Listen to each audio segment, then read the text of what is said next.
Hello et bienvenue dans un nouvel épisode de FaceTime. Je me suis dit qu'avant d'enlever mon maquillage que je m'étais fait, qui a été fait il y a 12 heures, j'allais faire une petite vidéo FaceTime. Je sais pas si celle-là va réellement durer 30 minutes parce que j'ai pas envie de parler sur ce sujet trop longtemps, mais j'ai envie de le faire parce que c'est dans ma liste de vidéos à aborder pour FaceTime.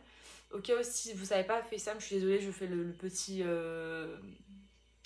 le petit speech à chaque fois. FaceTime, c'est une série de vidéos qui dure entre 20 et 30 minutes approximativement, où je parle d'un sujet de mon choix. Et il n'y a aucun montage, aucune musique, il n'y a rien du tout, c'est juste moi qui parle finalement. Et donc j'ai envie d'aborder un sujet qui est lourd un peu. Donc trigger warning, on va parler de poids, de TCA, d'obsession alimentaire, de compulsion, etc. etc. Et c'est un sujet que je voulais vraiment aborder. Toute ma vie, j'ai toujours eu des problèmes de troubles du comportement alimentaire. C'est un truc que j'ai toujours vécu et j'en parle pas forcément aux gens. Je pense qu'il y a plein de gens qui seraient surpris d'entendre ça, mais j'ai vraiment des TCA quand même importants. Euh, En gros, tout commence par moi quand j'étais jeune. J'ai toujours eu des problèmes de poids. J'étais un enfant gros, on va dire les termes. J'étais quand même grosse pour mon âge. Je me rappelle, j'avais 11 12 ans et je portais du 16 17 ans, ou du XXL. J'avais en fait un très très gros ventre, tout gonflé constamment. Et donc j'ai des photos de moi quand je suis jeune, vraiment tu mets de côté, vraiment c'est vraiment comme un ventre de femme enceinte. Et un gros ventre dur et gonflé, etc. Et j'ai eu ça vraiment pendant une très longue partie de ma vie sans réellement comprendre ce que c'était. Donc déjà il y avait cette pression un peu sociale de tout le monde était relativement mince et moi j'étais un peu la petite grosse. En fait j'étais pas vraiment à l'aise dans mon corps et dans ma peau, et ce même quand j'étais petite, parce que mine de rien les gens vous regardent quand vous avez du poids en trop. C'est quelque chose qui est sincère et qui est vrai. Malheureusement vous allez avoir plus de regards par moment en étant gros. Donc j'ai quand même fait, j'ai fait beaucoup de sport étant plus jeune. J'ai fait du tennis, j'ai fait 4 ans de natation, j'ai fait du breakdance, j'ai fait du ballet jazz, j'ai fait du ballet régulier. J'ai fait beaucoup de sport en étant plus jeune. J'ai testé plein de choses parce que justement ma mère voulait pas que je reste dans ce poids, voulait pas que je reste dans cet inconfort d'être plus lourde que la majorité des personnes qui étaient avec moi. Et donc en grandissant, là à ce moment-là j'avais 12 etc. Et donc je me suis forcément un petit peu affinée en grandissant parce qu'on perd un peu son poids de bébé entre guillemets. Et quand je suis arrivée au collège, j'avais quand même encore ce gros ventre qui me prenait quand même bien la tête, mais je faisais rien de plus pour changer à ce niveau-là. Je me rappelle, et ça j'en parlerai dans un épisode sur le style vestimentaire, et je parlerai clairement de ce que j'ai vécu en ayant un style différent de tout le monde. En étant petite, par moments c'était compliqué, donc en plus j'avais un style différent de tout le monde, en plus j'étais quand même pas très jolie. J'avais beaucoup de... Et je veux pas dire que l'acné rend une personne moins belle, mais quand t'es jeune et que tu vois ton visage rempli de boutons, etc., forcément c'était compliqué à vivre. Et en grandissant, en quatrième, troisième, c'était un peu le pic de ma mocheté. J'avoue que j'étais pas très belle, quoi, vraiment. J'avais beaucoup de plein de petits boutons partout. J'avais pas du tout les dents droites quand j'étais plus jeune, donc après j'ai mis des bagues. J'avais les dents très jaunes, très très jaunes, franchement. Je sais pas pourquoi mon émail était aussi jaune, mais j'avais des dents mais jaune pisse. C'était ignoble. Moi, j'ai testé ça sur moi, sachant qu'en plus, j'ai toujours grandi dans une famille où tout le monde avait les dents très blanches. Mon père avait les dents naturellement très blanches. Moi, je suis arrivée avec les dents, c'était jaune tournesol. Personne ne comprenait ce qui s'était passé. C'est ça, j'avais un gros nez vraiment très proéminent. J'avais des cheveux toujours très secs. J'avais une grosse frange pleine, toujours grasse parce que mes cheveux régressaient au bout de 2 jours. Puis j'avais ces problèmes de poids où je me trouvais trop grosse. Je portais des jeans taille basse, donc tout ressortait. J'étais pas belle en fait. J'ai vécu et c'était un peu difficile. Je me rappelle de ce moment-là. Et il y a des gens ça trigger, je le sais. Mais la série Ugly Betty, d'ailleurs, je suis en train de la re-regarder présentement. Et je me rappelle que ma maman me comparait beaucoup à Ugly Betty. Elle me disait, mais enfin, tu lui ressembles quoi. Et c'est vrai que pendant un temps, je ressemblais vraiment à Ugly Betty. Parce qu'en fait, Ugly Betty était considérée comme étant moche, alors qu'elle est pas du tout moche. Hein. C'est juste qu'elle s'habille pas très bien. Elle a elle a un appareil dentaire, quoi. Et dans les premiers épisodes de la saison 1, elle a des cheveux tout, tu sais, tout secs, ça se voit qu'ils sont secs. Mais hormis ça, c'est pas du tout une fille moche. Mais je m'associe un peu à ça et ma mère a toujours été une personne, et je fais pas du tout la vidéo pour bâcher ma mère, même si c'est aussi une des raisons pour laquelle j'ai des TCA. Je me rappelle, du coup, me disait souvent tu devrais perdre du poids, fais attention, etc. Waouh, à ce moment tu ressembles à Ivy Betty. Et moi je me rappelle que ça m'avait un peu traumatisée, parce que j'avais l'impression que les mamans autour de moi ne parlaient pas comme ça de leur enfant. Oh, le bruit du frigo est enfin parti. Merci Dieu. Mais j'étais très complexée quand même par mon poids et par mon apparence physique. J'avais bien l'impression, je voyais très bien que je plaisais moins que les filles de ma classe. J'en avais une en particulier, je me rappelle plus du nom que j'avais donné dans ma vidéo Les amitiés toxiques, faudrait que je revérifie. Mais cette fille-là, voilà, je me rappelle, c'était une fille blonde, aux yeux verts perçants, très mince, grande. Puis moi, j'étais un peu la petite grosse aux cheveux gras à côté, avec plein de boutons, un nez immense, etc. Et donc, j'avais un peu du mal à m'accepter.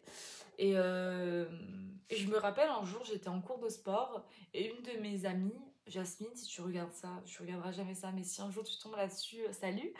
Je me rappelle, elle m'avait dit un truc, elle m'a dit ouais, mais tu t'es vachement affinée.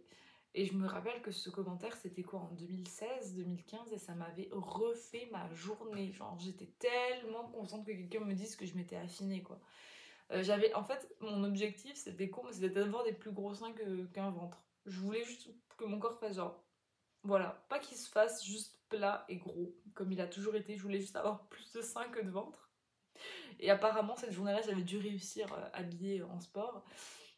Donc j'ai toujours été vraiment très complexée à ce niveau-là. Puis j'entendais beaucoup aussi.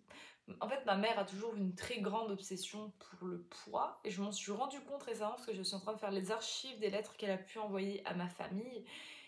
Et ma mère avait une sacrée obsession pour le poids. C'était vraiment constamment dans les lettres qu'elle envoyait à ma grand-mère dans les années 80. Fais attention à ton poids, fais attention à ton poids. Et donc, je vois que visiblement, cette famille. En plus, ce qui est paradoxal, c'est dans ma famille, c'est que tout le monde est gros. Tout le monde est en surpoids. Toutes mes tantes sont en surpoids, ma mère est en surpoids, mon père est en surpoids. Tout le monde. Je suis naturellement enclin à être dans un métabolisme plus gros que les autres. Et il y en a qui s'en foutent et il y en a qui aiment pas. Mais je veux dire, j'ai quand même grandi en entendant mes tantes dire oh mon dieu, j'ai pris 10 livres, j'ai perdu 10 livres, j'ai repris 40, j'en ai perdu 20. Puis c'était tout le temps ça en fait. J'ai grandi en entendant tout le temps le yo-yo, et en fait j'ai un peu normalisé ça dès la plus jeune âge, parce que c'est ce que tout le monde vivait autour de moi, et donc par conséquent je me suis un peu comme associée à faire du yo-yo.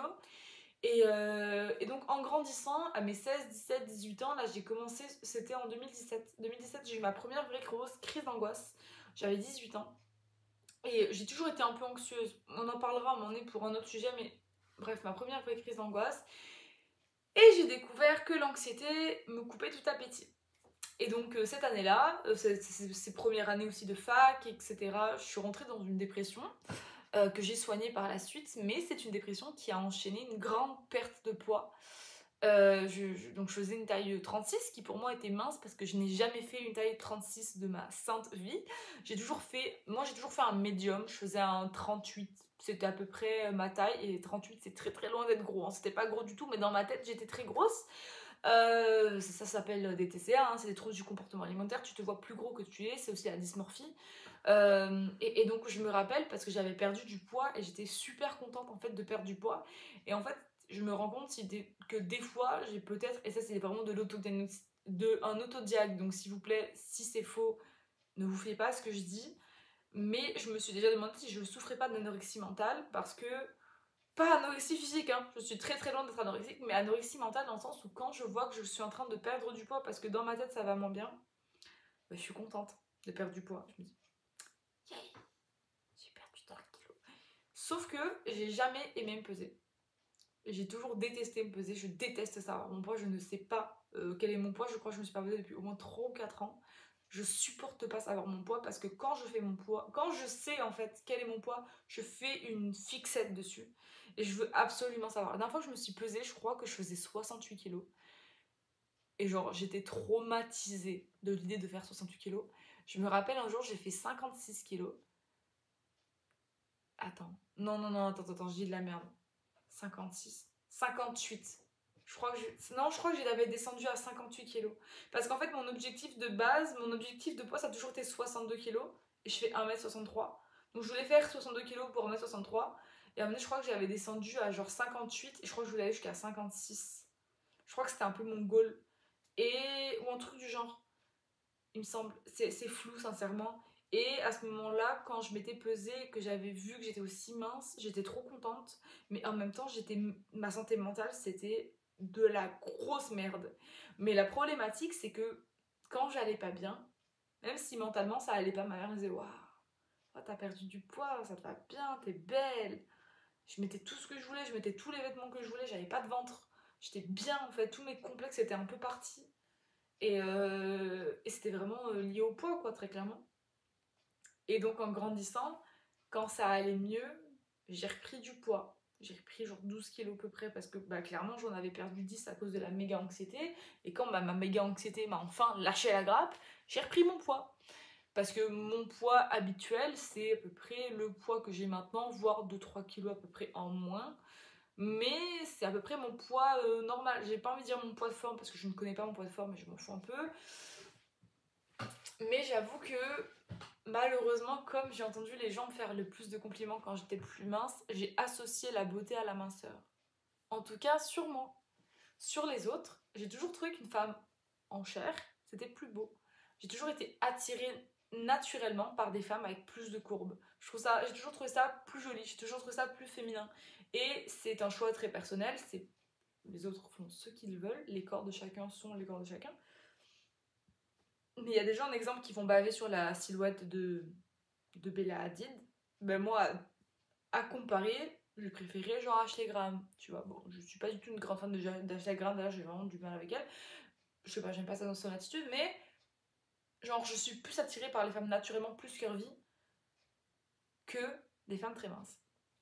Et donc je me suis mis en couple avec mon ex, etc. Et j'avais quand même des complexes physiques, mais j'étais plus mince que ce que je suis maintenant, c'était en 2019.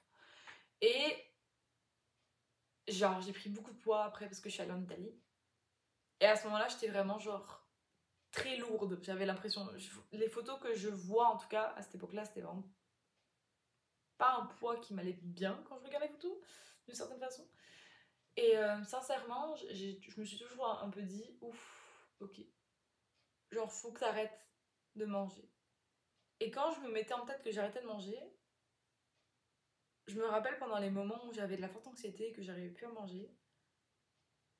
Et on pouvait demander à la mère de ma meilleure amie avec laquelle je faisais des vacances, je mangeais une pêche dans la journée, c'est tout. Je mangeais genre des fruits. Parce que j'avais pas d'appétit, j'étais incapable de me nourrir. Et même maintenant, j'ai tendance à être comme ça, genre à ne pas me nourrir de toute la journée et à un moment donné me sentir pas bien. Parce que j'ai pas mangé, j'ai quasiment pas bu.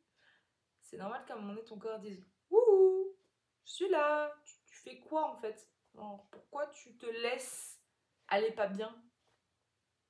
Et je me suis rendu compte que je me laissais aller pas bien parce que je cherche constamment la validation des autres et donc celle de ma mère qui m'a toujours dit que j'étais plus belle mince. Et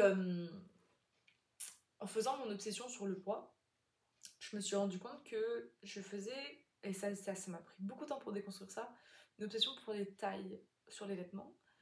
Moi je faisais un 38, puis après à un moment donné je suis passée à un 40.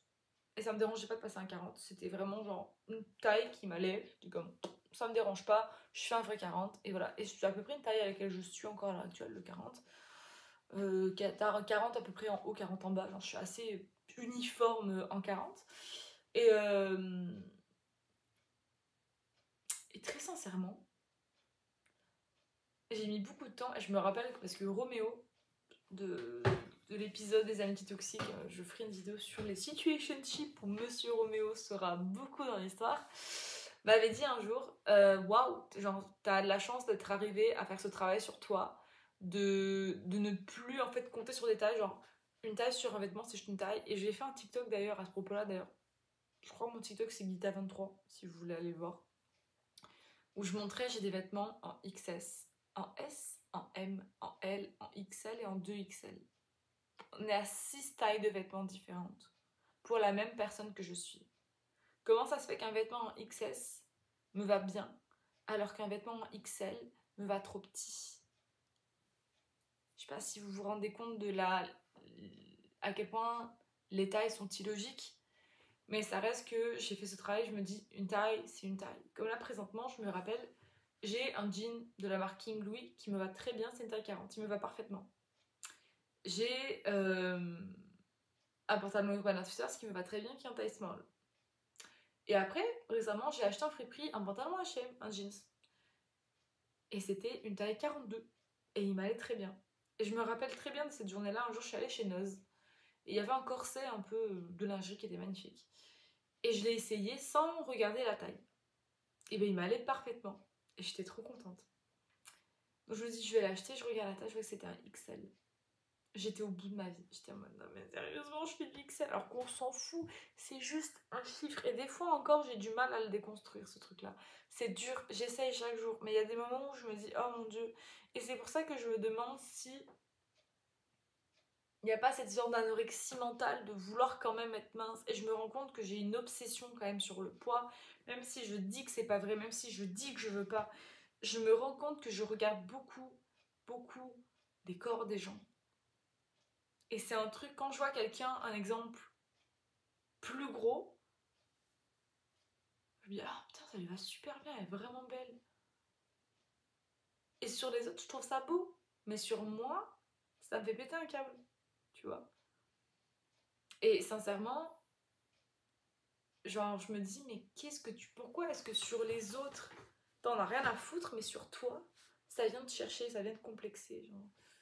Qu'est-ce que, qu'est-ce qui change chez les autres qui ne peut pas être fait sur toi? C'est ça que j'essaie de dire. Puis en grandissant, je suppose, touche du bois, que je me suis améliorée physiquement. J'ai appris à m'habiller un peu mieux.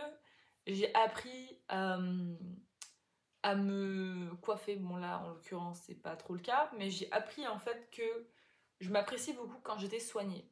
Donc quand j'ai les ongles faits, même si c'est que du vernis normal, mais les ongles limés faits, je me suis rendu compte également que des boucles d'oreilles, pour moi, c'était très important.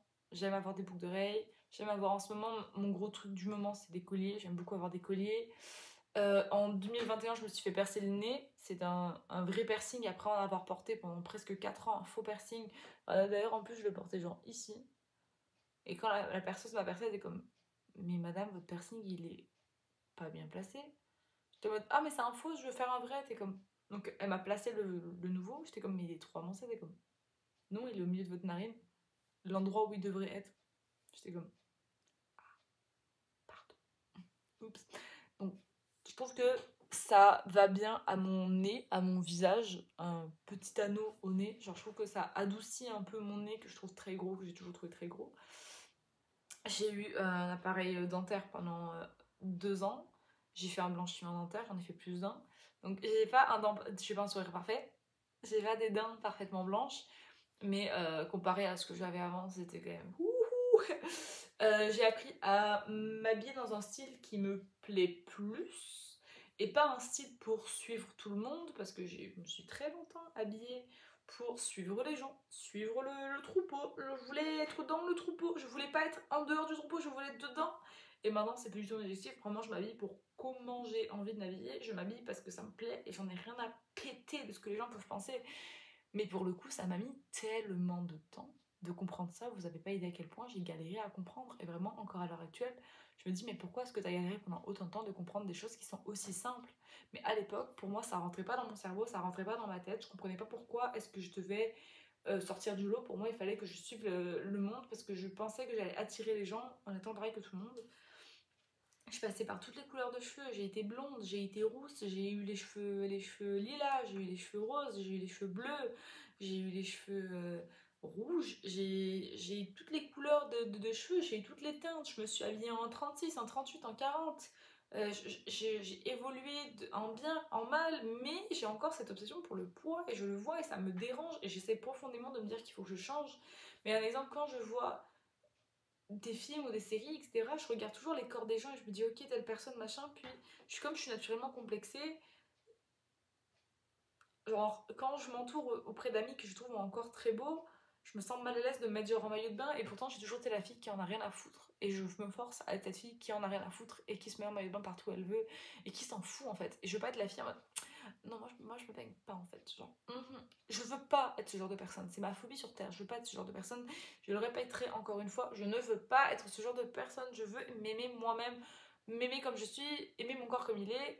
Mon corps, il vient avec tous ses défauts et toutes ses qualités. Et je me rappelle, j'ai des imperfections très grosses. Dans le sens, à mes yeux, c'est des très grosses imperfections. Chez les autres, j'en ai rien à foutre. Mais chez moi, c'est très gros. Genre, j'ai beaucoup de cellulite. Et j'ai toujours beaucoup de cellulite. Et surtout, je dirais au niveau genre du bas des fesses, au niveau du début des cuisses, j'ai toujours eu beaucoup de cellulite à cet endroit-là.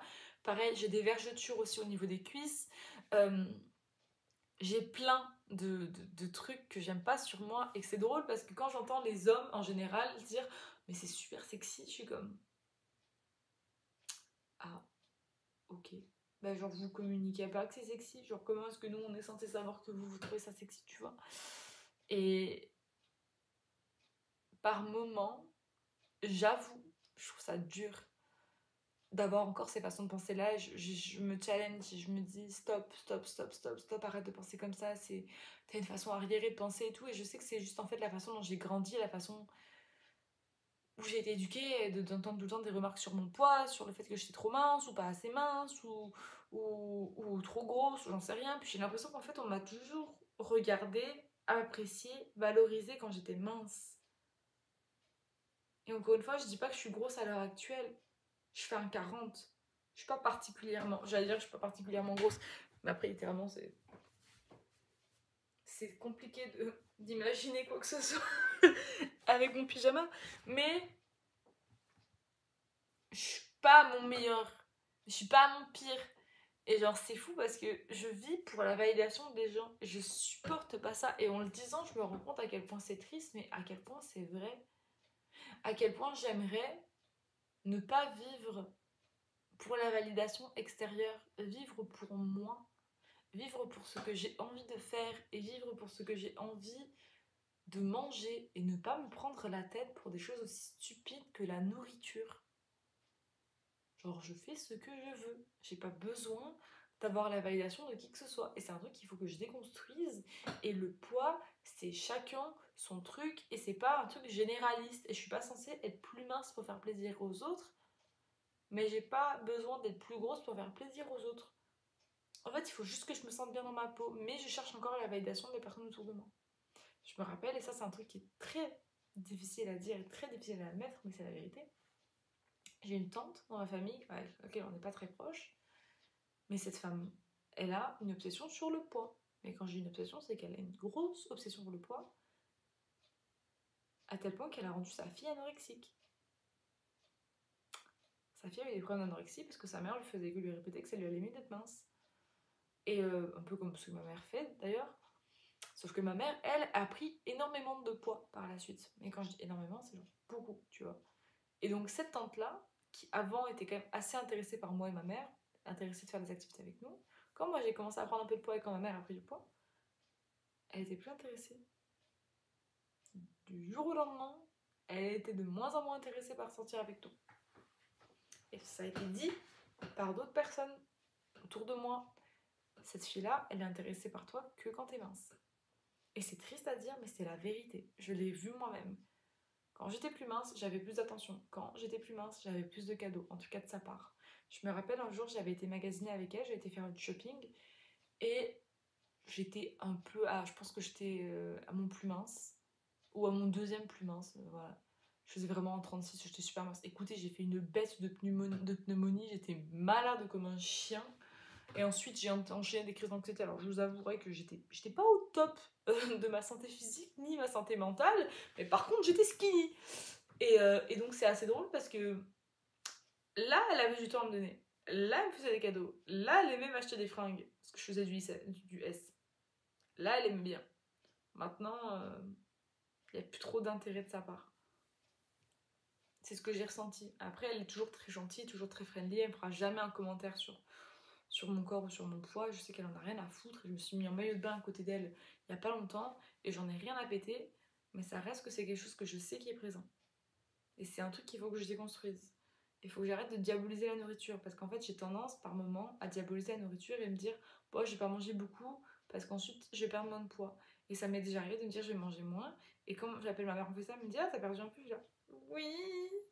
Et en même temps, je suis la personne qui dit, ne me parle pas de mon poids. Je déteste ça, ne m'en parle pas, ne m'en parle pas, ne m'en parle pas. Vraiment, je lui répète, ne me parle pas de mon poids. C'est ça qui est difficile, c'est que c'est vraiment complètement paradoxal. Je lui demande de ne pas du tout me parler de mon poids, mais en même temps, derrière, j'attends qu'elle remarque que je suis plus mince. Ou j'aime paraître plus mince. J'ai du mal encore avec la perception que j'ai de moi. Et la perception des autres est complètement différente. Je vais plus me dire... Après, je trouve que pour moi, il y a une limite à... Ça, c'est vraiment... Parce que j'ai même pas envie d'en parler parce que je vais me faire attraper la veste à droite à gauche, mais je trouve que par moments on banalise l'obésité morbide et ça c'est pas sain. Mais on banalise énormément aussi l'anorexie. Prenez des gens comme Eugenia Cooney, prenez des gens sur TikTok comme Ombu, cette fille-là qui vraiment genre se filmait en train de faire des rechutes d'anorexie où genre elle bouffait du beurre. Et la vidéo durait genre 1 minute 1. Qu'est-ce que ça t'apporte de filmer ta crise d'hyperphagie? Est-ce que tu crois que quelqu'un va dire ça m'aide? Moi je sais pas, je trouve ça mais tellement lunaire. J'étais genre, ok, je vais pas m'intéresser à ce monde, je ne veux pas. Mais ça reste que j'ai encore beaucoup de chemin à faire, énormément de chemin à faire, de déconstruire tout ça et d'arrêter de focuser sur mon poids, etc. Et me nourrir de façon saine, manger matin, pas forcément matin, midi, soir, mais au moins genre matin ou soir, ou midi et soir. Manger manger des protéines, manger des choses saines. Manger des biscuits le matin en se levant, c'est pas ce qui va te nourrir. Forcément, tu vas avoir faim 1 heure plus tard. Et encore. Normal. Tu nourris ton corps avec de la merde. C'est normal que ton corps ait faim après, tu vois. Aujourd'hui, je me suis réveillée. J'ai mangé genre 2 galettes de riz avec du Nutella. Et après, j'ai mangé genre une crème glacée. C'est mon repas d'aujourd'hui. Et ça, c'était entre 11h et 15h. Après, j'ai pris un London Fog glacé. Et j'ai pas remangé avant genre 7h où j'ai mangé des chips. Et après, j'ai daigné me faire un bol de pâtes. Mais genre, j'ai pas mangé de fruits, j'ai pas mangé de légumes, j'ai quasiment pas mangé de protéines, à part dans le petit bout de fromage que j'ai pu manger.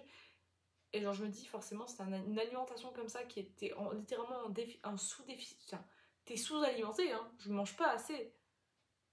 Et je me dis, oui, je vais peut-être perdre du poids si je mange. Oui, non, mais non. Tu manges des repas corrects, tu ne grignotes pas. Et j'ai perdu déjà du poids comme ça, où je mangeais des repas parfaitement corrects, je ne grignotais pas, et j'étais bien. J'étais pas ballonnée, j'étais pas gonflée, bref. Ah, ça me fait prendre conscience que j'ai tellement de travail à faire et j'ai encore cette obsession qui est quand même bien présente et j'essaie de la diminuer, je vous jure, mais cette vidéo c'est pour vous dire que le poids ça fluctue et c'est normal de changer d'opinion, c'est normal de se préférer à certains moments donnés et c'est normal de travailler là-dessus et de grandir en évoluant là-dessus, que le poids ne te définit pas ta taille de vêtements. Tu fasses un double zéro ou un triple XL, c'est chacun sa vie, chacun son histoire. Et personne ne peut te juger pour ce que tu vis ou ce que tu manges ou ce que tu fais. Mais sincèrement, j'en ai marre de regarder des épisodes, des séries, des films et tout, et me dire « Oh, ça lui va vraiment bien son poids ». J'en ai marre, j'ai envie de décrocher de ça. Et je sais que ça, en fait, pour que je le fasse, c'est pas maman, c'est pas papa, c'est pas ma famille, c'est personne, c'est moi. Et bien sûr que si j'ai moins de commentaires sur le poids en général, j'y penserai moins, je le sais. Mais en attendant, j'ai juste envie de faire plus d'efforts et d'arrêter d'arrêter quoi, parce que franchement, c'est lourd. C'est vraiment lourd. En tout cas, si tu te reconnais dans mes propos, prends du temps pour toi. T'es aimé, peu importe tes kilos, peu importe ton poids. Voilà. C'est la dernière chose qui est intéressante à ton propos. Ton poids te définit pas. Je t'en prie, aime-toi pour ce que tu es, parce que tu es parfaite comme tu es. Si tu veux changer, change pour toi, change pas pour les autres. C'est la fin de ma vidéo. J'espère que ce FaceTime t'a plu. c'était pas un FaceTime très cool, c'était pas un FaceTime très joyeux, mais malheureusement c'est un sujet je trouve qui est très banalisé et des fois il faut en parler et tout le monde ne va pas forcément bien, tout le monde n'a pas forcément envie d'en parler, mais moi c'est ce que je ressens et c'est un travail qu'il faut que je fasse. Donc voilà, on se retrouve très vite dans un prochain épisode. J'allais me démaquiller, enlever ce vieux maquillage, aller me coucher et essayer d'oublier tout ça. Bonne nuit, à une prochaine fois.